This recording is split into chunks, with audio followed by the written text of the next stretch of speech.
ETF index mutual funds నేర్చుకుని stock మార్కెట్లో రాణించాలనుకుంటున్నారా? వెంటనే ఈ నెంబర్కి కాల్ చేయండి.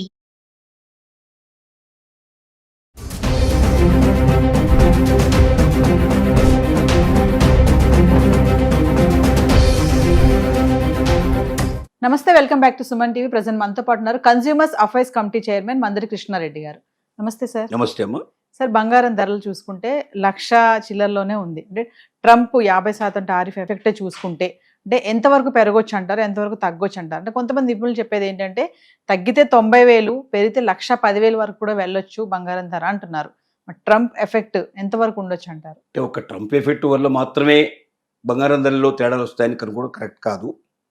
ప్రపంచం మొత్తం మీద ఉండేటువంటి అన్ని రకాల సంఘటనలు, అన్ని రకాల ఆలోచనల మీదనే ఆధారపడి బంగారం ఉంటుంది. అంటూ ట్రంప్కు సంబంధించిన కూడా కొంత భాగం పనిచేసే అవకాశాలు ఉన్నాయి.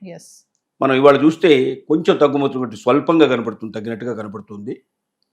కానీ ఈ స్వల్పంగా ఒకరోజు 50 రూపాయలు పెరగడం, 100 రూపాయలు పెరగడం, తగ్గడం అని కామన్గా జరిగేటువంటి విషయాలు. ఇప్పుడు సహజంగా ఎందుకు స్వల్పంగా తగ్గింది? ఒక ట్రంప్ కారణమే తీసుకున్నట్టయితే, ట్రంప్ మనకు మరి రష్యాతో జరుగుతున్న యుద్ధం ఏదైతే ఉందో, రష్యా అధినేతతో కూర్చొని ఇద్దరు కూడా డిస్కషన్ చేశారు. దీన్ని ఎట్టి పరిస్థితుల లోపల యుద్ధాన్ని ముగింపు దశకు తీసుకురావాలనేది కోరడం జరిగింది. సుముఖంగా చర్చలు జరిగాయి. తొందరలోనే యుద్ధం ముగింపుకు వస్తుందనే ఒక నమ్మకాన్ని కలిగేటట్టుగా వార్తలు బయటకు వచ్చాయి. ఇది ఒక ముఖ్యమైన కారణం. భారతదేశంతో ఉన్నటువంటి సుంకాల విషయంలో కూడా రాజీ ధోరణి కొంత కనబడుతుంది. ఇంతకుముందు డిస్కషన్స్ ఉండవు, ఎట్టి పరిస్థితుల్లో ఇంకా ఏ రకంగా కూడా నేను వాళ్ళతో చర్చించను అని చెప్పినటువంటి ట్రంప్ మళ్ళీ చర్చలు ప్రారంభమైనాయి. చర్చలు సుముఖంగా జరుగుతున్నాయి. తప్పనిసరిగా సుంకాలు దిగొస్తాయనే ఒక నమ్మకాన్ని, విశ్వాసాన్ని మన ప్రతినిధులు కల్పిస్తున్నారు. అప్పుడప్పుడు మధ్య మధ్య ప్రకటనలు చేస్తున్నారు. ఇది కూడా కొంత కారణమై ఉండే అవకాశాలు ఉన్నాయి. అలాగే ఎక్స్చేంజ్లు కూడా ఏవైతే ఉన్నాయో, స్టాక్ ఎక్స్చేంజ్ల్లో కూడా కొంచెం స్పీడ్ అందుకుంది. ఒకరోజు 2 రోజులు బాగా ఎక్కువగా నష్టపోయినటువంటి మార్కెట్లు ఇప్పుడిప్పుడే మళ్ళీ కోలుకొని కొంచెం పెరగడానికి అవకాశాలు కనబడుతున్నాయి. ఇవన్నీ రకరకాల సూచనలు దీంట్ లోపల. తర్వాత భారతదేశం రష్యా నుంచి కొంటున్నటువంటి ఆయిల్ గురించి కూడా గతం లోపల ట్రంప్ చాలా గట్టిగా మాట్లాడిన వ్యక్తే. ఇప్పుడు మళ్ళీ రష్యా దగ్గరికి వెళ్ళి మాట్లాడాడు కాబట్టి దాని గురించి మళ్ళీ పెదవెత్తకుండా రష్యా బహుశా ట్రంప్కి ఆ విషయంలో కొన్ని సూచనలు చేసుకుంటుందని మనం భావించవచ్చు. నిరాయుక్తంగా మనకు కావాల్సినటువంటి ఆయిల్ మనం కొనుగోలు చేసుకోగలిగే పరిస్థితి మనకు ఏర్పడుతుంది. ఇలాంటి అనేక రకాలైనటువంటి కారణాలు తీసుకున్నట్టయితే డెఫినెట్గా కొంచెం తగ్గుముఖం కనిపిస్తోంది. శ్రావణ మాసంలో ఎక్కువ మంది స్టీల్ కొంటున్నారు. తగ్గితే మ్యాక్సిమంగా తగ్గితే ఇంకొక 10,000 తగ్గి 90,000 దాకా రావచ్చు. పెరిగితే కూడా ఇంకో 10,000 పెరిగి 1,10,000 దాకా రావచ్చు. ఇంతకన్నా మించి మాత్రం ఇంత తొందరగా మార్పు వచ్చే అవకాశాలు కనపట్టలేదు. టైం పడుతుంది. అంటే మనం శ్రావణ మాసం వరకు మనం తీసుకున్నట్టయితే ఇంతకన్నా మించి కనపడకపోవచ్చు. 10,000 ఎక్కువ కానీ 10,000 తక్కువ కానీ వీటిని దృష్టిలో పెట్టుకుని పర్చేజ్ చేయడం చాలా అవసరం. ఎందుకంటే తగ్గుతుంది, కొంచెం తగ్గింది, ఇంకా తగ్గుతుంది అనే ఆశతో కొనకుండా ఉంటే కూడా మళ్ళీ పెరిగితే 10,000 రూపాయలు డిఫరెన్స్ వచ్చినట్టయితే మరి తులానికి 10,000, 5 తులాలు కొనుక్కున్నా, 10 తులాలు కొనుక్కున్నా 50,000 డిఫరెన్స్ వస్తున్నా కూడా మహిళలు ఎక్కువ కంగారు పడుతుంటారు. ఎందుకంటే బంగారం అంటే మహిళలు, మహిళలు అంటే బంగారం ఎక్కువగా అటాచ్ అయి ఉంటారు. కాబట్టి ఒక 10 రూపాయలు 50 రూపాయలు తేడా వచ్చినా తగ్గినట్టుగా ఉంటుంది. కొంచెం పెరిగినా పెరిగిపోయిందని అనుకుంటారు. వాళ్ళు అనుకోవడమే కాకుండా చుట్టుపక్కల వాళ్ళందరికీ, వాళ్ళ ఫ్రెండ్స్ అందరికీ ఫోన్లు చేసి మరి ఇన్ఫర్మేషన్ అందించడం. వాళ్ళగా మనకు వాట్సాప్లో వచ్చాయి కాబట్టి వాట్సాప్లో ఇన్ఫర్మేషన్ పంపించడం ఇట్లాంటివి సహజంగా జరుగుతుంటాయి. ఆందోళన పడాల్సిన అవసరం లేదు.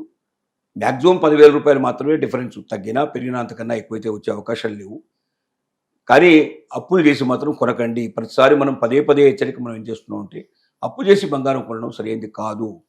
ఎందుకంటే ఏ క్షణంలో తగ్గుతుందో ఏ క్షణంలో పెరుగుతుందో తెలియదు. కాబట్టి వడ్డీ తెస్తే వడ్డీవాడు మాత్రం ఖచ్చితంగా నెలగానే ఇంటికి వచ్చి కూర్చుంటాడు. కాబట్టి వడ్డీ పే చేసుకుంటూ మనం బంగారాన్ని కొని అది పెరిగిందనో తగ్గిందనో ఆందోళన పడేట్టు పరిస్థితి, మరి ఇంకెక్కువ ఆందోళన ఉంటాయి. ఎందుకంటే మన డబ్బులతో మనం కొనుక్కున్నప్పుడు పెద్దగా ఆందోళన ఎక్కువ ఉండవు. కానీ వడ్డీతో డబ్బులతో మనం తెచ్చినట్టయితే, కొనిపెట్టుకున్నట్టయితే పెరిగితే సంతోషపడతాం, కానీ తగ్గితే మాత్రం బాధపడతాం. ఆ బాధ మరింత ఎక్కువ ఉంటుంది.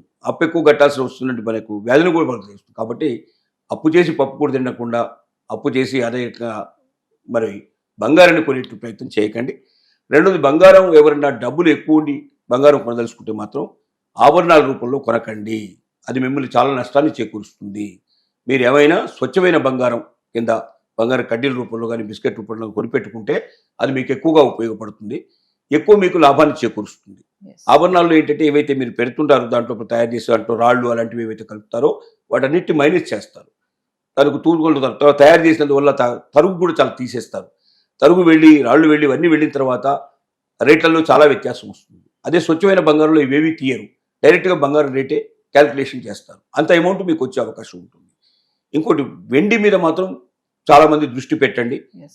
బంగారం కాదు, వెండి మాత్రం రేట్లు బాగా పెరిగే అవకాశాలు ఉన్నాయి. వెండి అప్రాథమికంగా బంగారంతో పోటీపడి వెండి పెరిగే అవకాశాలు కనబడతాయి.